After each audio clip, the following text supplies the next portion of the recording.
because All right, Steve, take a look in a few seconds. It says I keep hitting go live on Zoom. Oh, but I'm not on Zoom. I'm on Facebook. I mean, yeah, no. I mean, I'm trying to put it on Facebook. Oh, you're sharing it with Facebook. Yeah, it says go live on Facebook. Oh, my friend Rich saw it, and he commented. So I wonder when you go live on Facebook, is it somewhere else, not on the event page? Okay, maybe I'm in the wrong place. Okay, yeah, Rich saw it, and it looks like we were live, and now we're not.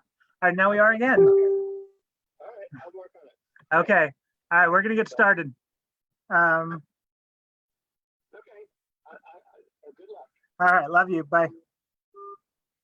Okay. How's Uncle Steve? He says hi. Thank you. All right, we're gonna get started. People, my friend Rich can see. My buddy Chris is here. That's all that matters. So it's working. It's working good enough. Yeah. And if Steve wants to see it, you're going to put it up. Yeah, I will. I don't know if you put up number 3. I don't know. I didn't put the last one up. I had a rough week, but I'll put them both up today or tomorrow. That was a secret one. That was a secret one. My friend Chris just joined, so we have at least one watcher. Chris, how's it going, my buddy? All right, we're going to get started. Ladies and gentlemen, this is my friend, historian, author, musician, Lewis Porter, teacher, so many things. Mensch, lover of fine objects and puppies everywhere. I don't know. Lewis, I know you have a show coming up tomorrow on Facebook. You're going to play for some people. Why don't you tell us real quick about that? That's an actual gig. I've been asked to play for those fantastic health workers all around, well, really all around New York, but since it's going to be on Facebook, it's anywhere in the world. And but it's a public event. Anybody can watch. I'll be playing solo piano on my Steinway, which is behind me right now, from noon to 1 New York time. That's tomorrow, Monday. And you're going to play pop tunes? What's that? You're playing pop tunes? Well, it's actually stuff I enjoy playing. One of the songs is on the album you were playing before of mine, which is People Get Ready. I love that song. I'll do a version of Oye Como Va. I'll do Somewhere Over the Rainbow because one of the hospitals told us that that's their theme song. Oh, great. So, although, you know, I'm kind of influenced by Bud Powell and Art Tatum's versions of Over the Rainbow, so it's maybe not going to be exactly the way they're used to it, but I'm not going to go too crazy. I'm going to try and keep things accessible because this is for a general audience, as I say. And what they're doing is they're simply telling people at the hospitals, hey, between noon and 1, we're going to have a series of concerts, and the first one tomorrow is Lewis Porter. So. Oh, great. All right. Well, I'll definitely be sure to check in. Everybody else who's watching, please do that too. We're going to get started with the first track today. Okay, I'm ready. And remember, when I'm ready to say something, I'm going to give you this, which means fade it out, because we learned that talking over the music doesn't come out that well. We did learn that.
that one. We don't usually go that long. I don't usually go that long. I have a couple of thoughts about it. I don't know who it is really. But first of all, I shouldn't tell you this, but I paid Clifford Allen money, and he's actually going to text me the name of every album. So I'm cheating today. Clifford actually sold me this record, and I bet you he doesn't know what it is. I'll wait for a text. Okay, but don't tell me yet. Of course, I'm joking, folks. Clifford I'm not actually cheating with Clifford, but he's a pretty smart guy. But what's that? Yeah, Clifford's a good guy, and he is here with us on Zoom. Yeah, he's tall, right? I met him once. Yeah. Or maybe more than once. Anyway, a couple of thoughts. The piano player. First of all, I enjoy this very much. This is influenced by the drumming traditions of Ghana. And I specifically say Ghana because people think that's what African music sounds like. It depends. Africa is a big continent. Depends where you're. The music of Ghana, for a variety of political reasons, actually, it has to do with imperialism and the fact that it was a British colony, is by far the best known African music that people know in the United States. That when they say African music, they really don't know anything except Ghana. But this is influenced by it, and I happen to love that stuff. It is great stuff. When the trumpet first started playing, I said, oh, maybe this is going to be some avant-garde thing. But then when he actually started playing, he had kind of a very bright, open sound. I said, well, now I don't know. But the piano player is very much of a Keith Jarrett type of player. Now, I say Keith Jarrett, also Paul Bley, because Bley, Quiet as It's Kept, was a big influence on Jarrett. And that style actually goes back to Bley. So it's a nice style. I love it a lot. But I'm going to say if it's not Keith, it's not popping out at me who it is. And I certainly don't know of a Keith Jarrett album. You're right. It's Paul Bley. Oh, it is Paul. Okay. He's not the leader, but he's on. Okay, then don't tell me more yet, because I'm trying to think if there's a Bley album with this much percussion on it. That's interesting.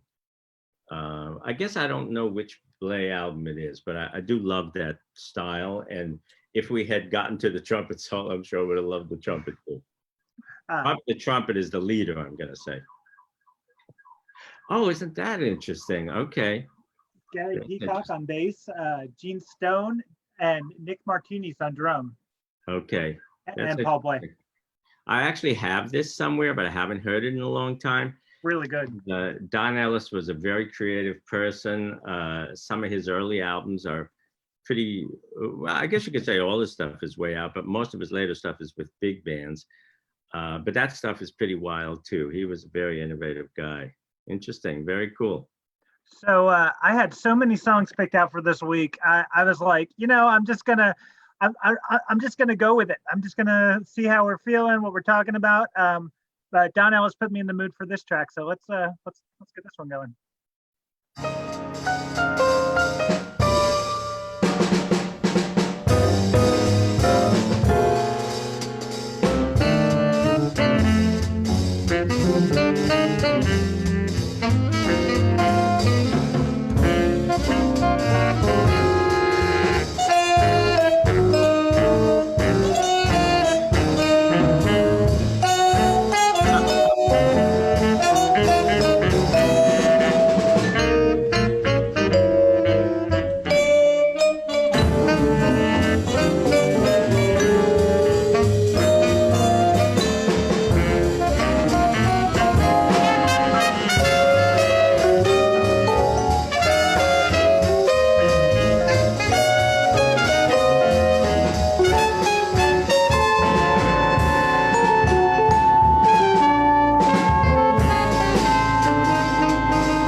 Now, the vibraphonist Teddy Charles used to write interesting pieces like this. Now, I'm not saying that's who it is, but he had a 10-piece group, the Teddy Charles 10. Oh, okay. And He's actually Jewish. I don't know if you know this. His birth name is Teddy Cohen, I think. Really? And maybe his middle name was Charles, but he, like a lot of Jews and also Italians in the olden times, he changed his name to have a stage name. And but it's very, very interesting stuff. It's funny. There's like a little bit of Monk in there. It's kind of analogous to some of Herbie Nichols's things, but Herbie never wrote for a larger group. It makes me want to listen to some of this stuff again. And the band is interesting. Sometimes he had Mal Waldron on piano, Art Farmer's in there sometimes. Yeah. Ed Shaughnessy on drums, who Joe Harris is the drummer. Joe Harris. This is the first Tenet record I ever heard. And I just love it. It's got Art Farmer, you're right. Gigi Grice on alto, J.R. Montrose, George Barrow, Don Butterfield, Jimmy Rainey on guitar, Mal, and Teddy Cote. It's really kind of an all-star band. By the way, Teddy Charles, who loved boating, and I guess one of his things is sailing, lived, well, let me put it this way. He may still be around. Yeah. But the last I heard, he was 95 and living in Westchester County, and it wasn't that long ago. So we might want to Google him. Maybe someone can Google him and text us to let us know. Tell us if he's still living. Yeah, sometimes you assume people are gone, and Candido, everybody thought, well, he must be gone, and turns out he just turned 99. Yeah. So God bless him. I mean, people do live sometimes for a long Clifford time. said he died. Okay. Thanks, But he was like 94 or something, right? Yeah, something like that. Okay. All right. Cool. See what else I got for you today.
You got those first ones too easy, so I tried to be a little tough on you. That's some wild stuff. The drummer's going crazy. The piece is in a kind of a fast 7. And the alto saxophonist, I had to at least hear up to there, but it doesn't mean I know who it is. But the alto saxophonist reminds me of a, believe it or not, a South African saxophonist named Dudu Pokwana. It is a foreign record, but it's not South African. That's good. Okay. And very nice. I mean, he's playing very intense. And I like that kind of a sound, got a nice sound. You gave me the hint that it's a foreign one, but it's not quite registering it. I mean, there's Courtney Pine in England, but he's really a tenor player. I don't remember. He probably plays alto, but I don't remember hearing him in alto. So I would say go ahead, tell us about it. The drummer's wild too, by the way. Great drummer. I actually, it's Polish, and I went ahead and I tried to Google. Zbigniew Namoslavski. Yeah, I tried to Google how to say his name, but you got it. Thank you. Well, I don't know if I got it right, but I happen to love Ziggy, we can call him Namoslavski. Okay. And this is the Polish label. Yeah, this is some great stuff on this label. Musa, I think it's called. Musa record. This label is oh yeah, Musa. This is Polski Polski means Polish. And Namoslavski is really a terrific player. He's still around, I'm pretty sure. And I wish, in fact, that Americans were more aware of him because you can hear the guy's fantastic. And I actually was in Berlin. I had some gigs in Berlin in 1985. And I had just a couple hours to kill. Must have been in the evening because I remember seeing a flyer. In those days, there's no internet to say what's happening around town. It said Namoslavski. I knew who he was. I was already into him back in '85 because I try to keep up on jazz around the world. And he was playing locally with a quartet. I went and saw him, and he was terrific. So I'm lucky I got to see him live because he very rarely comes to the United States, and I've never been to Poland. So he just happened to be playing in Berlin that time. Who else is on that record? Oh, you're gonna make me pronounce names? Come on. If you hold it up, will I be able to see it? Yeah, let's see. But yeah, Pavel Jar. That's a drummer. That's a bass player he works with. Thomas Sukalski on tenor sax. Yes, he works with him a lot. He's a great player too. Go all the way to the other margin. I didn't see who else. Yeah, Sukalski has a lot of albums out, and I can't quite see that. Kazimir Jankas, I don't know him so well. And now back to the other side. Keep going. Oh, wait, stop there. All right, well, that's a great band. Yes, Sukalski is also well known. I mean, well known in Europe, I guess. And just a couple of things I want to say. One is that anyone who knows Adam Makovich, who has lived here since about 1985, here in the United States and in New Jersey and stuff, is a remarkable player, great player, but they know him as a kind of an old-time jazz piano player. What they don't know is his first recordings are rather adventurous recordings with people like Namoslavski in his native Poland. And what happened to Makovich is that he is a fantastic player and could also play. He's a classically trained, like a lot of European jazz players, and he can play Art Tatum transcriptions. And John Hammond, he was one of the last John Hammond discoveries, and John Hammond brought him over and said, I want to market you for your Art Tatum stuff, because that's the stuff I like. I'm not really crazy about all this avant-garde stuff you're doing. So he got typecast, and I only hope that he likes it, because he has never again done this kind of wild and crazy stuff, which is really a lot of fun. He used to play Fender Rhodes and everything. One other thing I want to say, which is you mentioned that you like it if I tell stories about the musicians. I did have some interaction with Paul Bley over the years, so I don't know if I should still bring that up, or if I should save it for another time, or what. He's going to pop up again pretty soon, one of these days. But go ahead, please. Well, there's a couple of stories, so maybe I'll just tell one, and then another time I'll tell another. But first of all, Blay is a musician's musician. He was absolutely brilliant. His style had an impact, a very strong impact on Keith Jarrett. A lot of people don't know that for a while he had an impact on Chick Corea during the time when Chick Corea was playing free. And that part of the way you see the impact is by seeing that people want to play with Paul Blay's accompanist. So, for example, Paul was playing with Barry Altschul on drums, and Barry Altschul ends up playing with Chick and people like that. Paul was playing with Gary Peacock. Gary Peacock was Keith Jarrett's bass player for 30 years, something like that. So when you see people who take the rhythm section, take someone else's rhythm section, that's usually a sure sign that they're interested in that person's music, you know. Is that the highest compliment? Steal the rhythm section? Yeah, exactly, exactly. So Steve Ellsworth says hi. Who's that? Steve Ellsworth says hi. Oh, Steve, how you doing? Thank you for tuning in.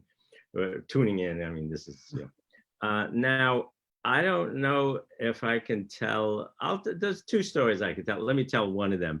But Blay was a difficult personality. So for example, in an interview, there were a couple of times when he specifically mentioned a recording that didn't exist in the hope that people would go crazy looking for it. That's funny. Oh, here we go. Hey, Milo, how you doing there? So for example, there's an interview in Cadence magazine where Blay says, "I'll never forget seeing this 90-minute film of the Miles Davis Sextet with Train. Oh my God, I wish I could find that again." There is no such film, but by mentioning it in the interview, sure enough, people went crazy looking for it. So he was a practical joker. He was a bit of a character.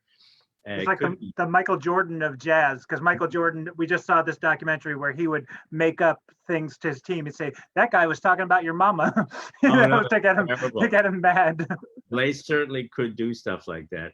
And I will tell you that when I was teaching at Tufts University, and I started teaching there in 77, but in 85, I got a call from a percussionist named Richard Poole.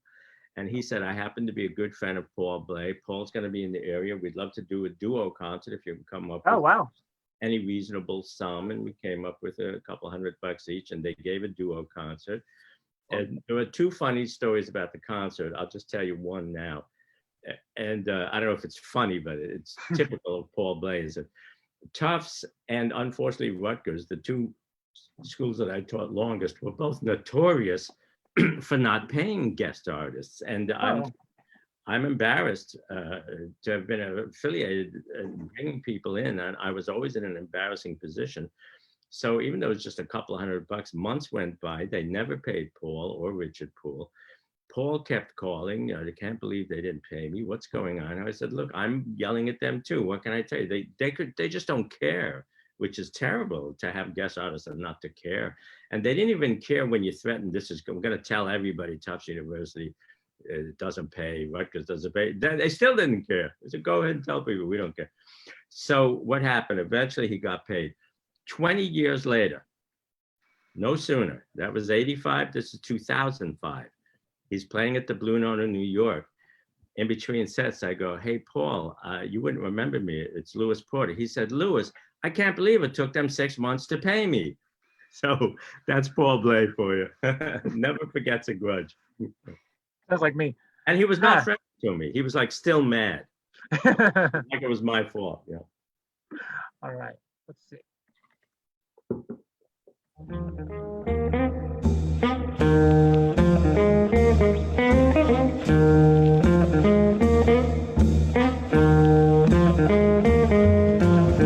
A foggy day in London town, it had me low, it had me down. I viewed the morning with much alarm. The British Museum had lost its charm. How long, I wonder, would this thing last? But the age of miracles had come at last.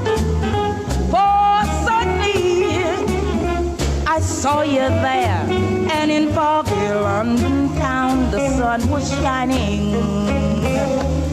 everywhere.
Sweet papa to somebody.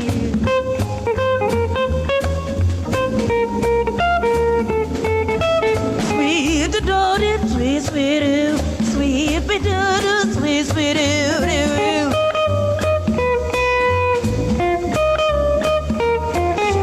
sweet papa do sweet short little girl do sweet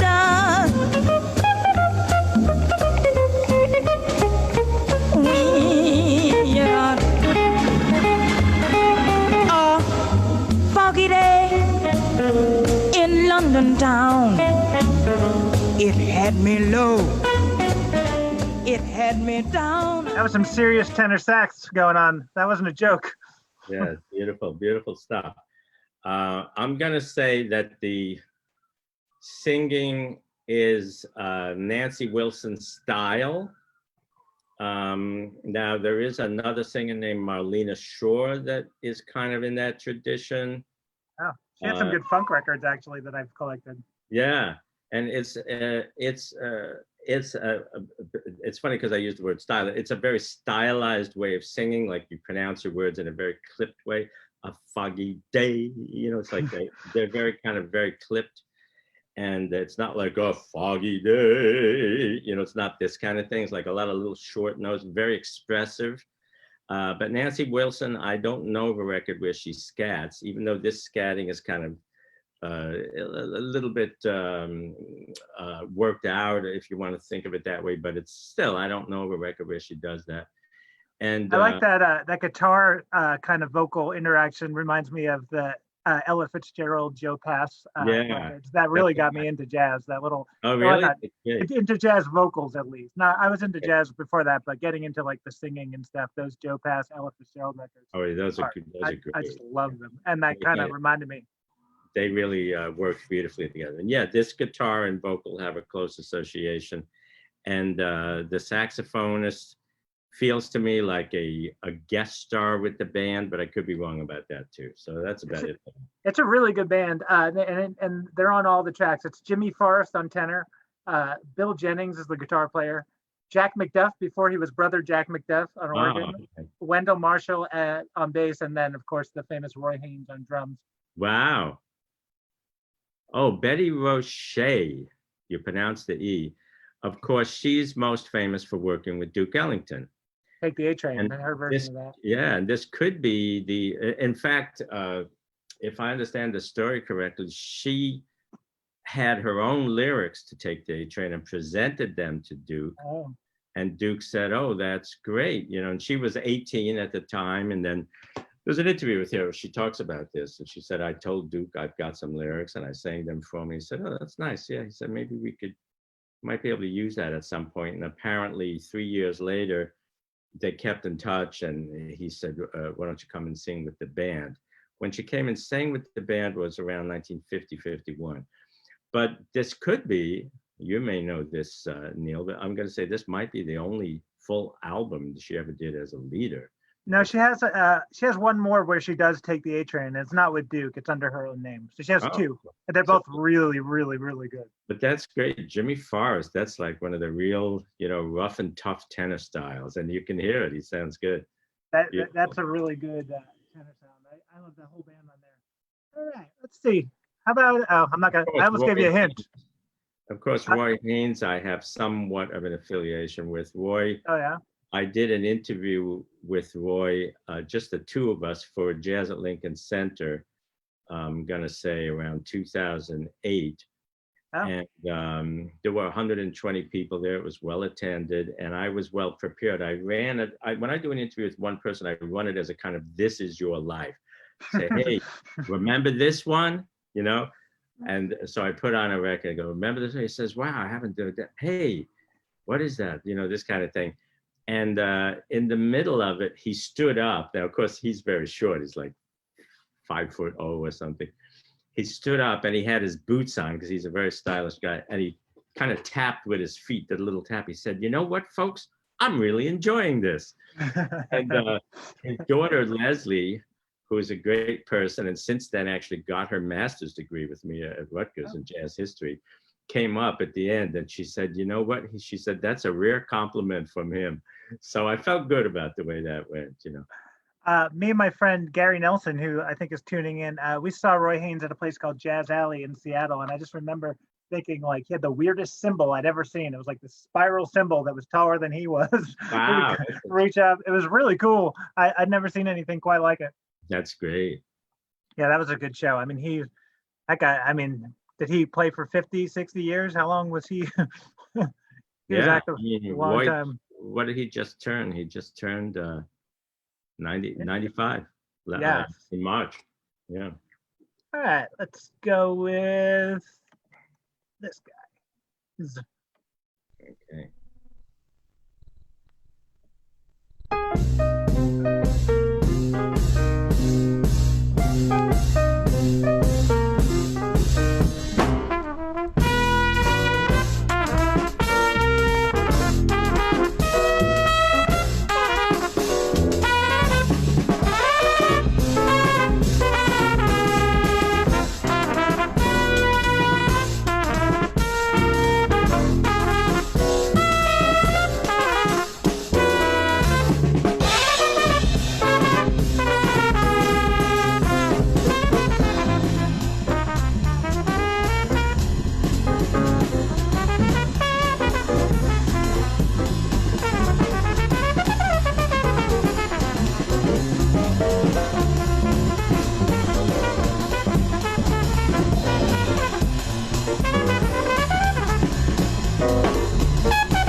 Here's another trumpet player.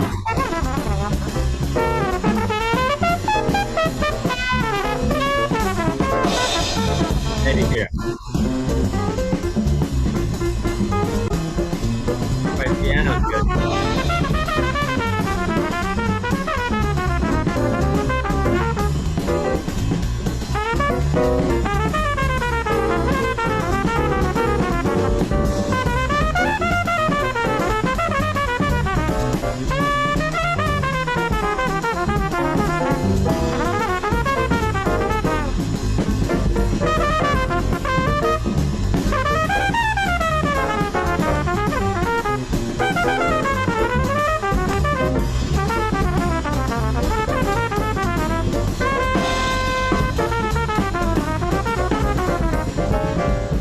Steve got the song, but not the artist, so you're under pressure now.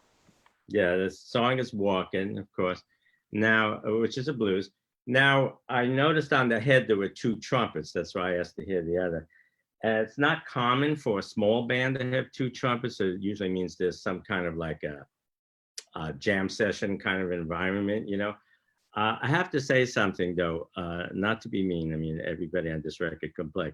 The rhythm section is swinging like mad. I loved it. The bass and drum are creating a powerful, powerful cushion for the players to play on. But I had a college roommate. He was a terrific person named Dave Ronis. He passed away about maybe 4 years ago. And he couldn't stand trumpet. I said, what do you, and he was a serious jazz fan, like a real, I said, how could you not, you know, if you're into jazz, how could you not stand trumpet?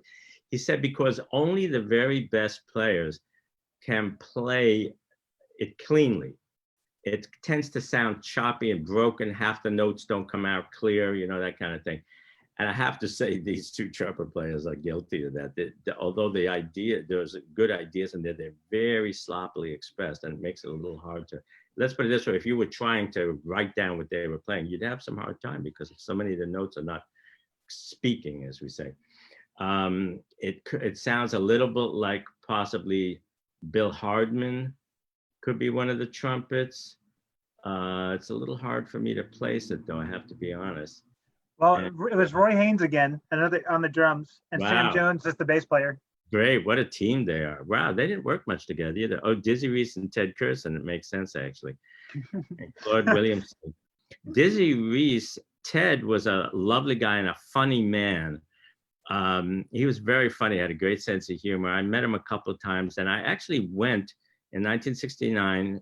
You know, I grew up basically in New York from the age of 6.5, I did. And I went to a place called La Boheme, which was around 69th and Broadway. And I feel like it was also around 1969. I could be confusing the street with the year. And I went to see Booker Irvin with Ted Curson and a bass and drums. So what happened, I never seen Booker Irvin. Well, I still never saw him because I got there and Ted Curson said, Booker's not here tonight. He didn't want to say why. So I'm going to play just with the bass and drums. So I saw Ted with bass and drums. He's a very fine player, and it was good to see him, but he's funny. So he tried to entertain us. So for part of the set, I have to show you this. He played like this, if you can imagine. I don't know if you can see, with one leg up like this, just to show. And the idea was, let's see how long I can play like this with one leg on one leg. He was a funny man. He was a very nice guy. I got to meet him years later and chat with him a little bit. Dizzy Reese, quiet as it's kept, he's from one of the Caribbean islands, and then he came to the United States. But quiet as it's kept, he has been in England for 40-some years, and as far as I know, he's still there. I have some more out there Ted Curson that I really like, but I enjoy this record. I think it's fun. I like how they kind of play over each other and then try to play in unison. It's sloppy, but it's but it's funny. Hey, look, you got a great rhythm section there with Roy and Sam Jones. Wow, that's an unusual combination, actually. That's great. Yeah. Let's see.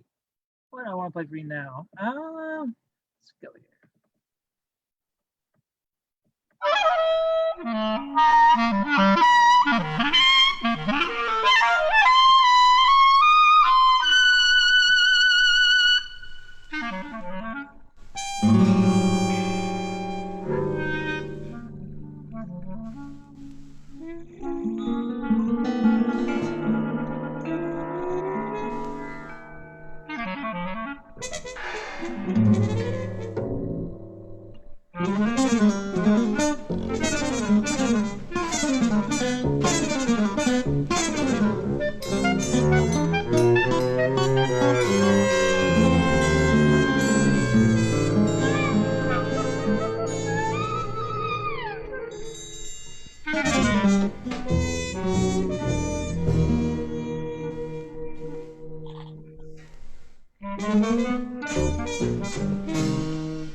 Very cool music. I'm enjoying that. Very interesting, unusual stuff. Now, don't tell me yet. I'm just going to throw some things out there, but I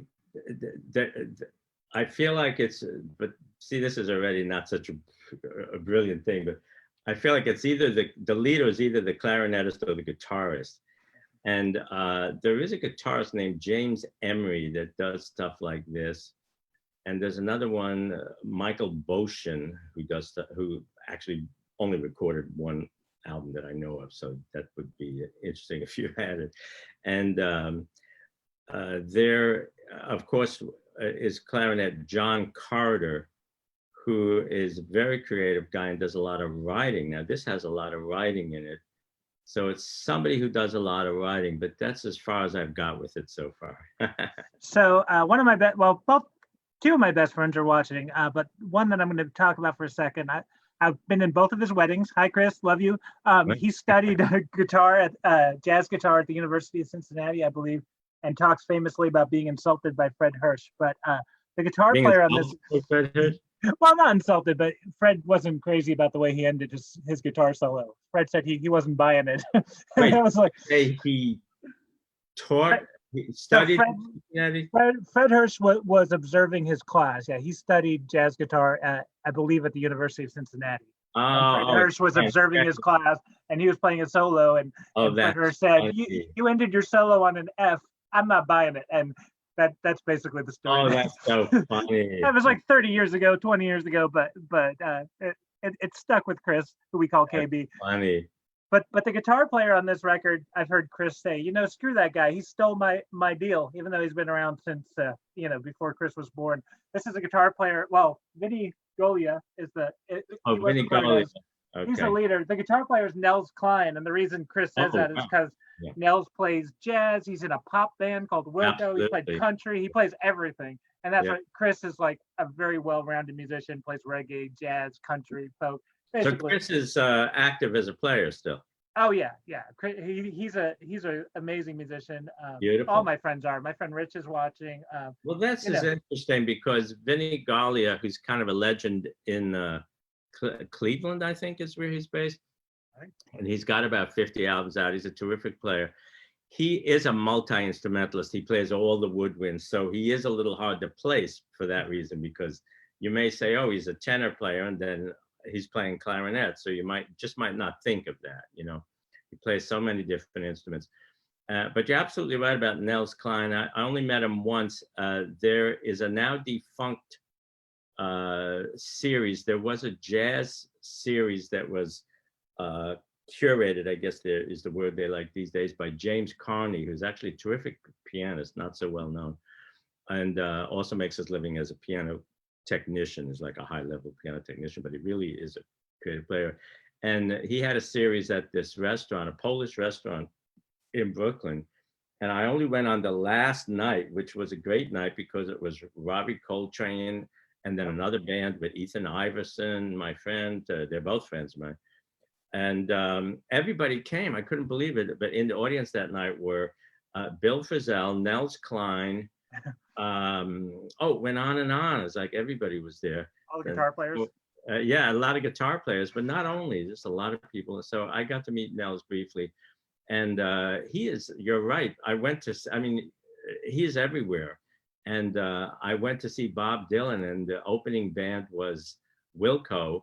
Yeah. I said, wait a second, that's Nels Cline. And an old buddy of mine, Greg Bendian, is a very creative percussionist, and he did his version of Coltrane's Interstellar Space, which is for drums and sax, and he did it with drums and guitar. Who's the guitar player? Nels Klein. Yeah. So Nels is a very imaginative person. Everybody admires him. Uncle Steve said he really liked the Arco bass. Roberto Miranda, who I'm not familiar with, is the bass player. I only know him because he's on a lot of albums with Vinnie Colaiuta. With Vinnie. All right, I think we probably have time for a couple more. We started a little late, so I mean, I'm fine to go a little over. It's up to you. Are you? Yeah, the whole thing will, should be about an hour. So if we started late, we should give the folks a little more for Give them the money they paid for. All right, Yeah, I'm curious to see what Uncle Steve says about this next one.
beautiful stuff. I love that tune. I love these kind of tunes. Very upbeat, very happy It's sound. like Yeah. It's like being in the world's hippest elevator.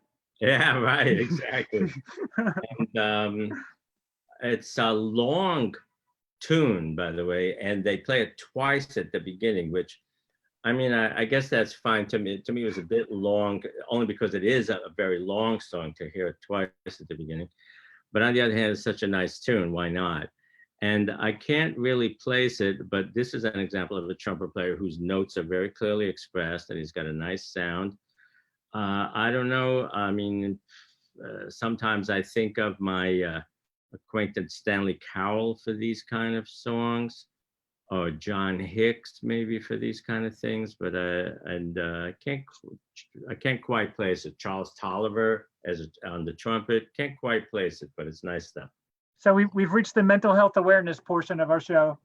Oh, okay.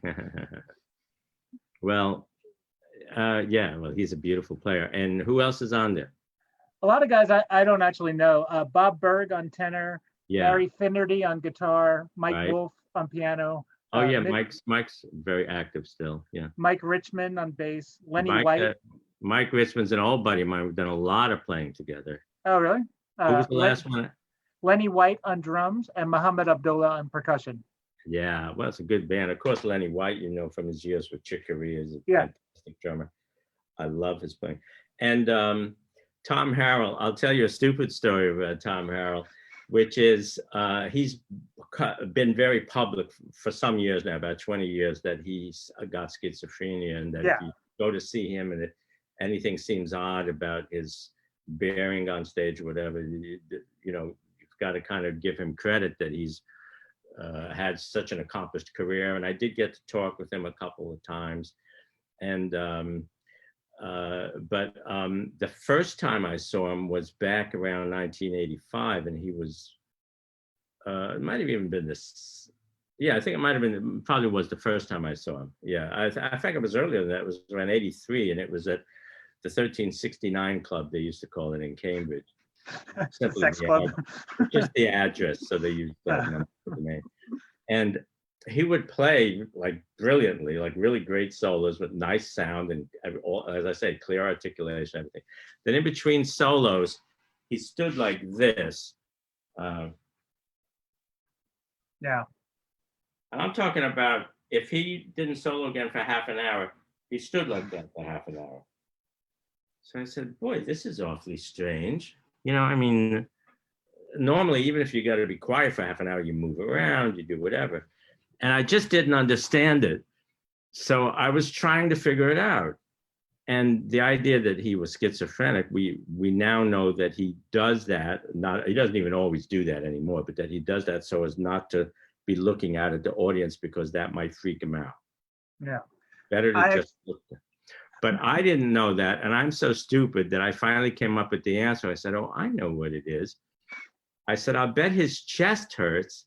And if he's got some, he sprained a muscle here and he's looking down because it feels better.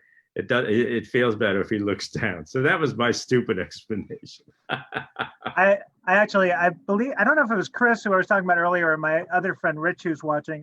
We actually went and saw him, this tiny basement club called the Elephant Room in Austin, and we saw him because my uncle recorded him for Chesky, so I was familiar with his with his playing, and I also was familiar with his condition.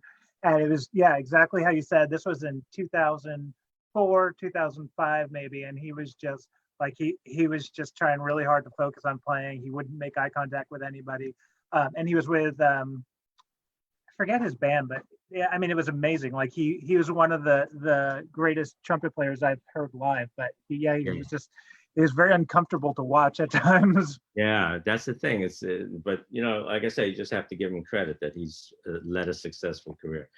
You want to know a little bit about Mike Wolf, the pianist, real quick? Sure.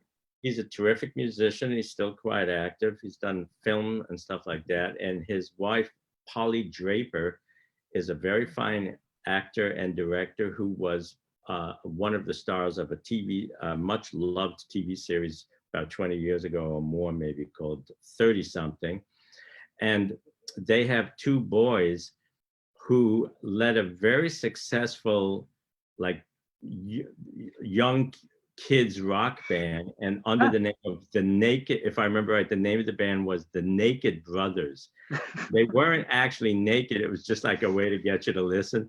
But they went so far because their parents are both in show business, so to speak. Yeah. They were able to get them a contract, and they had a Saturday morning series, the Naked Brothers TV show, for 1 or 2 seasons. That's funny. Yeah. All right. I think, yeah, we could do 1 or 2 more. I mean, I'm feeling good. What do you think? 1 or 2? Let's do 1.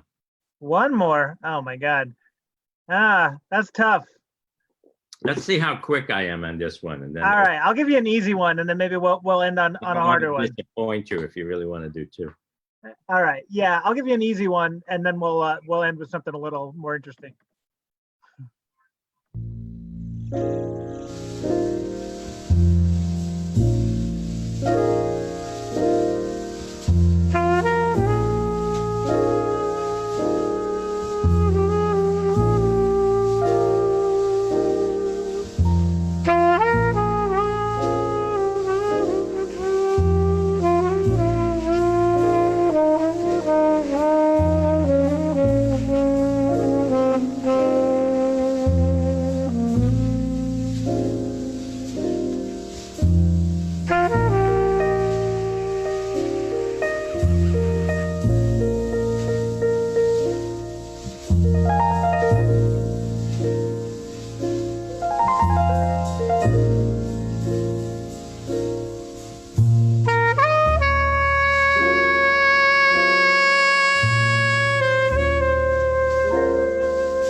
I'm not really quite ready, but I know you want to get another one in. It's beautiful. The song is A Lazy Afternoon. It's a lazy afternoon. Now, I do know, this is an example of guessing something that I know of but haven't actually heard. I know that Harold Land had an album where this was, I think this was the title song, but I know Stan Getz recorded it, but this isn't Stan.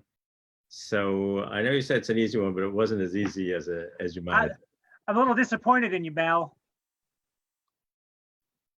Oh, my friend Pete LaRocca. Wow, with Joe Henderson. Very cool. And your other friend, Steve Kuhn, on piano. Steve is a buddy of mine. He lives in Westchester County, Dobbs Ferry. Joe Henderson, Steve Kuhn, Steve Swallow. Yeah, Pete LaRocca did 2 early albums as a leader. Then he did one again, I think, in the 90s. This is one of them, and the other, some people may know, is with John Gilmore on sax and Chick Corea. Oh, yeah. So this is a classic. Basra? Yeah, that's beautiful.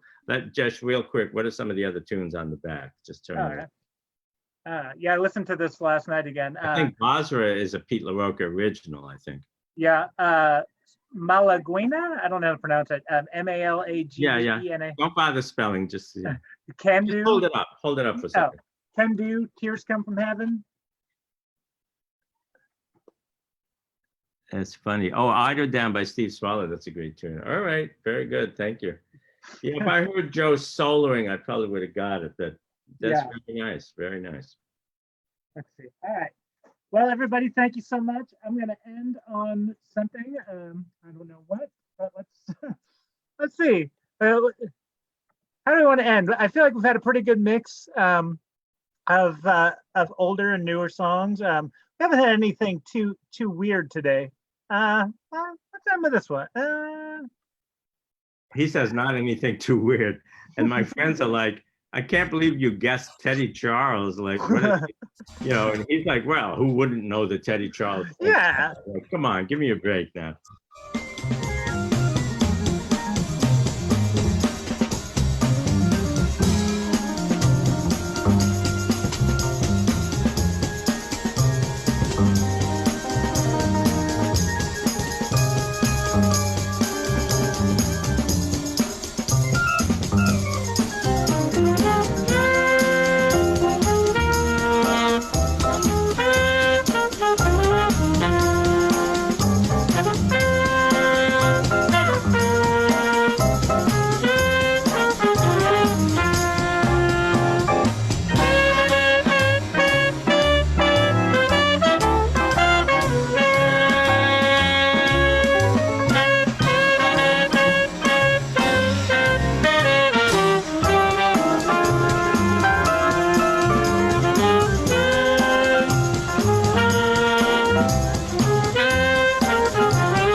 wonder if that could be Cecil Payne. Very good. And I'm going to say if it is Cecil Payne, that it's might be on the Strata East label, which is a somewhat collectible label. I know you collect things, but how am I doing? Doing good. Oh, okay. All right.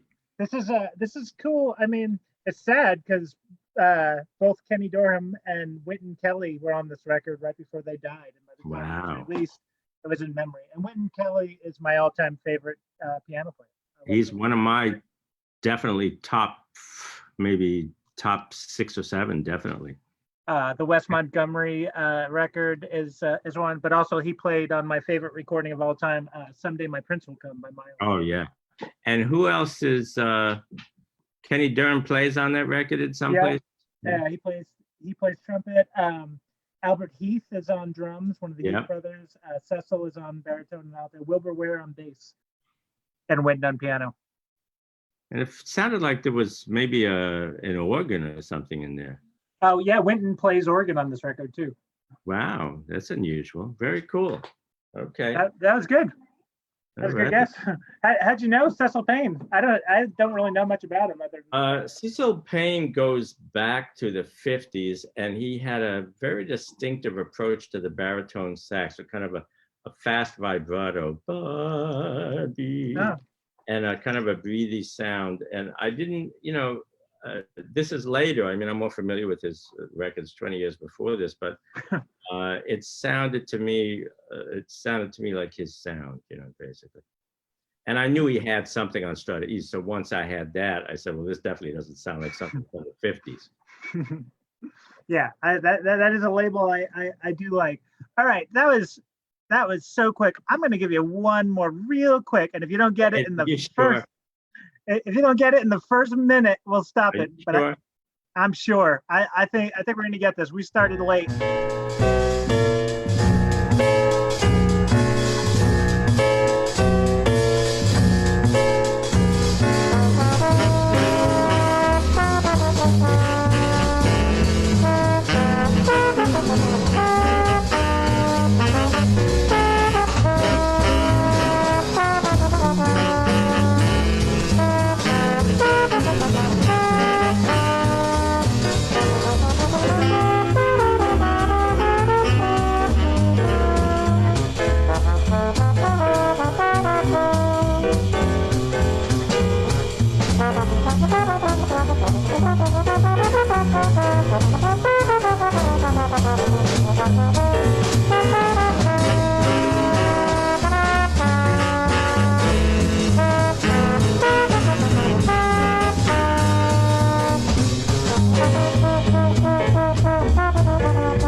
I have so many records pulled aside for this. I have like 50 records that I want to play. I have to sneak them in there sometimes.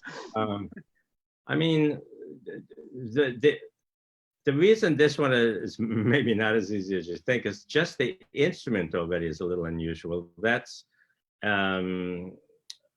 it's not a trumpet, it's not a trombone. It's somebody who plays kind of multiple brass, and there is even something called a bass trumpet, but it's and it's not a valve trombone either. But it's somebody who's like a trumpet player type of person, And as far as I know, it's a trombone, but maybe if they didn't list it. But as far as I know, it's not a valve trombone, but as far as I know, it's a trombone. Okay, so it's a trombone. Very cool. All right, I'm going to give you musicians one by one, and let's see if it. Well, we got Sam Jones again on bass.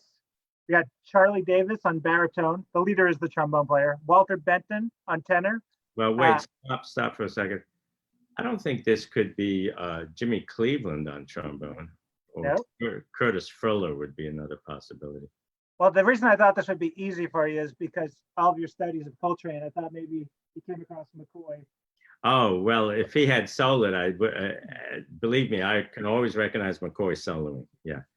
But that's interesting. It's Julian Priester. There's another guy who isn't he living in your area and possibly still around? I don't know. Walter Benton, McCoy tenor, Art Taylor. I mean, Julian Priester moved to Seattle many years ago. I'm talking about like 40 years ago. And I did hear that he was ill, but I don't remember hearing that he passed away. So he could be around there somewhere, but probably not actively performing anymore. I'm sure Clifford will text me in a minute telling me whether he's alive or not. Yeah, he'll give you the info. Does Clifford live out that way? No, Clifford's living in New York. We met online and we just talk a lot. He's a good buddy of mine. Good Okay, guy. that's good. And he's helped shape a lot of my jazz tastes. He likes he likes things that I can't handle though. Like have you ever heard of AMM? Yes. And like anything with squeaky strings, like violins sounding like they're yeah, gutting a cat. yeah. I can't stand any of that stuff. Like, but he likes that stuff. But other than that, we have pretty similar tastes. Anyway, everybody, thank you so much for tuning in for the 4th installment. This is Lewis Porter. I'm Neil Kaiser. Make sure to check out Lewis's public event tomorrow, where he's playing for healthcare workers in New York. That's at noon. At noon tomorrow. And I should mention, I've been asked, it's part of the gig. I'm not supposed to save that video, so that's only if you're there. Okay. But this one, We'll save. We'll Neil post. saved it, so he's gonna put it up at some point. All right, everyone, have a great week, and we're gonna see you next week same time. Sorry, Lewis, I didn't mean to. Good. Thanks a lot, friends. All right, bye guys. Let me stop live.